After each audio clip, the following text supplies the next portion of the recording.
Hello प्यारे बच्चों। आज की कहानी का नाम है नाशुक्री। एक दफ़ा का जिक्र है कि एक दरिया के किनारे एक छोटे से तालाब में बहुत सारे मेंढक रहते थे।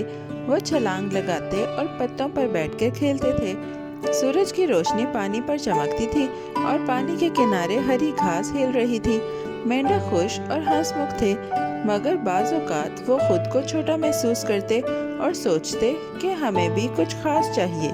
ये ख्वाहिश उनके दिल में जैसे एक छोटा सा बबल बन गई। मेंढकों ने बात की और फैसला किया कि उन्हें भी एक बादशाह चाहिए, जैसा कि दूसरे जानवरों के पास होता है। वो करीब जमा हुए और अपनी छोटी टांगें समेट लीं।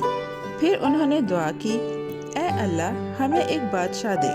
उनकी आवाज़ें पानी के ऊपर उड़ती हुई लगीं।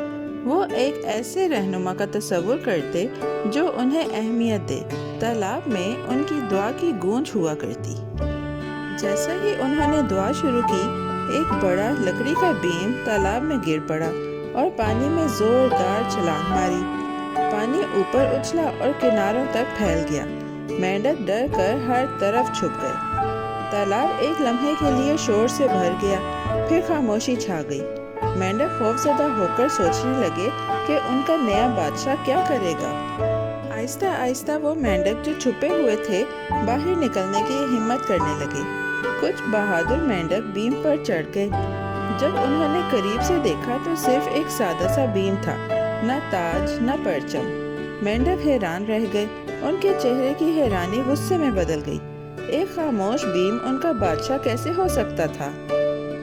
ये देखकर वो नाराज हो गए और बोले, अल्लाह ने हमें एक ऐसा बादशाह दिया जो हरकत नहीं करता। उन्होंने कहा, हमें ऐसा बादशाह नहीं चाहिए। तालाब में उनकी आवाज़ गूंजी।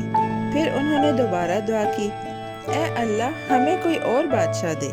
वो एक ज़्यादा सरगर्म और हरकत करने वाला बादशाह का ख्वाब देखने लगे। इस बार एक लंबा हंस उनके पास भेजा गया। वो लंबी टांगों पर खड़ा हुआ और मेंढकों को देखने लगा। उसने कहा, खामोश रहो।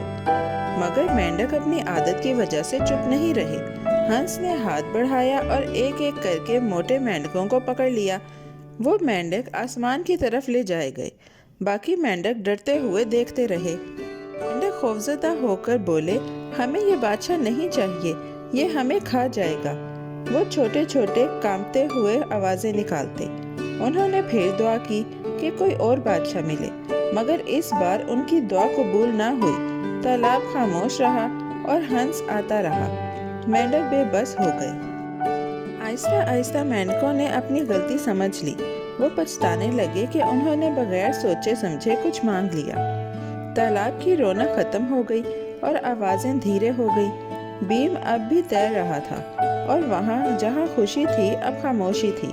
मेंढक बैठकर सोचने लगे कि ख्वाहिशें कभी कभार नुकसान भी ला सकती हैं। चंद दिनों में बहुत से मेंढक पुराने तालाब छोड़कर चले गए। नौजवान मेंढक घास और पानी के किनारों से जाकर एक नए और पुरसुकून तालाब में बस गए। नए तालाब में नए पत्तों और खामोश कोने थे। पुराने तालाब में सिर्फ यादें और खाली जगहें रह गई। वहाँ से जाने वाले नए तालाब में खुशी तलाश करने लगे। पुराने तालाब में बीम तैरता रहा और पानी हर छलांग याद रखता रहा। जो मेंढक रह गए थे वो दूर नए तालाब में अपने दोस्तों को देखते। हंस की कहानियाँ शाम को सुनाई जाती। रातें पुरसुकून हो गई और मेंढकों की आवाज़ें धीरे धीरे छुपी रहीं। वो सोचते कि उनकी ख्वाहिश ने किस तरह सब कुछ बदल दिया। बाकी रहने वाले मेंढक बीम और हंस की कहानी पर गौर करने लगे। वो पत्थरों पर बैठकर हवा की सरसराहट सुनते। उन्हें याद आया कि उनकी जल्दबाजी ने खतरा पैदा किया। तालाब पुरसुकून हो गया और मेंढक मोहतात हो गए। वो नए तालाब को देखते और उम्मीद करते कि नौजवान मेंढक खुश होंगे। ये कहानी शाम की नर्म रोशनी में तालाब की सरसराहट में घुल गई।